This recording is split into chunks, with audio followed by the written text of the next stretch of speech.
Yoo kabajamtoota fi hordoftoota maatii Oromoo hundi keessan akkam jirtu nagaadhaa hundi keessan bakka jirtanitti nageenya isiniif yaa baay'atu jecha guyyaa har'aa hojii ajaa'ibaa tokko jabaa isiniin jechuudhaaf qophii xumurree jirra.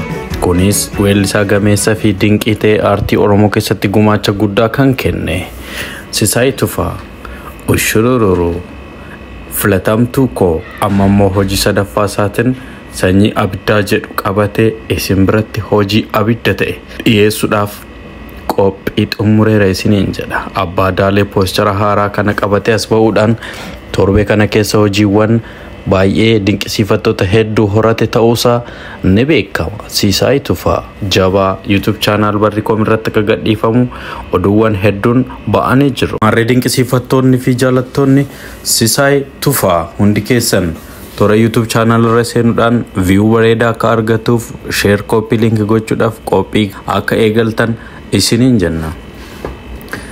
Itti aansuudhaanis hojii filatamtuu koo jedhu keessatti Jaalallee Andu'aalam Gosaa kan taate Qananii Addunyaa waliin kan inni hojjete yoo ta'u, hojiin kunis yeroo dheeraadhaaf riikardii haaraa galmeessuudhaan aartiiwwan Oromoo keessatti sadarkaa tokko akka ol dabale ni dubbatama. Namoota hedduudhaaf warroota jaalala jedhan bifa kamiin jaalala akka ibsatamu filatamtuu koo namoota hunda keessaa kan filatamte jechuudhaan yaadawwan hedduu walaloo san keessatti kan kaase yoo ta'u, yeedaloo weellee kanaallee ofii isaatiin kan gulaalle yoo ta'u, hojiiwwan kana duuba garuu kanneen akka weellistoota Jaamboo Jootee akka irratti argaman ni dubbatama. Maarree hordoftoota keenya hundi keessan YouTube channel keenya subscribe gochaa weellistoota waan haaraa qaxalee dhufaa jiran sagantaawwan isaanii fi hojiiwwan isaanii akka promote goonuuf asuma achi nu jajjabeessan dhaamsa keenya gadaan gadaa milkii.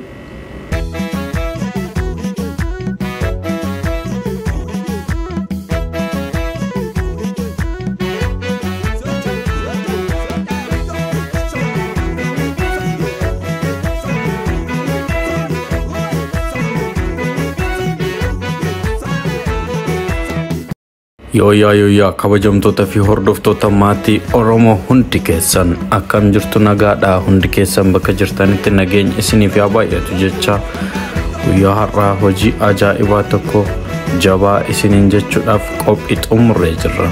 Kunis weellisaa gameessa fi dinqii ta'e aartii Oromoo keessatti gumaacha guddaa kan kenne Sisaay Tufaa Ushurururu filatamtuu koo amma immoo hojii sadaffaa isaatiin sanyii abiddaa jedhu qabatee isin biratti hojii abidda ta'e dhiyeessuudhaaf qophii xumureera isiniin jedha. Abbaa Daalee poostara haaraa kana qabatee as ba'uudhaan torbee kana keessa hojiiwwan baay'ee dinqisiifattoota hedduu horate ta'uusaa ni beekama. Sisaay Tufaa jabaa YouTube channel Barrikoom irratti akka gadhiifamu oduuwwan hedduun ba'anii jiru. Marree dinqisiifattoonni fi jaalattoonni Sisaay Tufaa hundi keessan Tora YouTube channel irra seenuudhaan view bareedaa akka argatuuf share copy link gochuudhaaf qophii akka eegaltan isiniin jenna.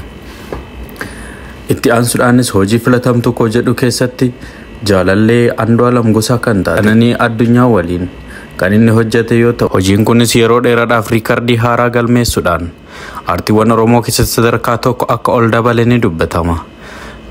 Namoota hedduudhaaf warroota jaalala jedhan bifa kamiin jaalala akka ibsatamu filatamtuu koo namoota hunda keessaa kan filatamte jechuudhaan yaadawwan hedduu walaloo san keessatti kan kaase yoo ta'u, yeedaloo weellee kanaallee ofii isaatiin kan gulaalle yoo ta'u, hojiiwwan kana duuba garuu kanneen akka weellistoota Jaamboo Jootee akka irratti argaman ni dubbatama.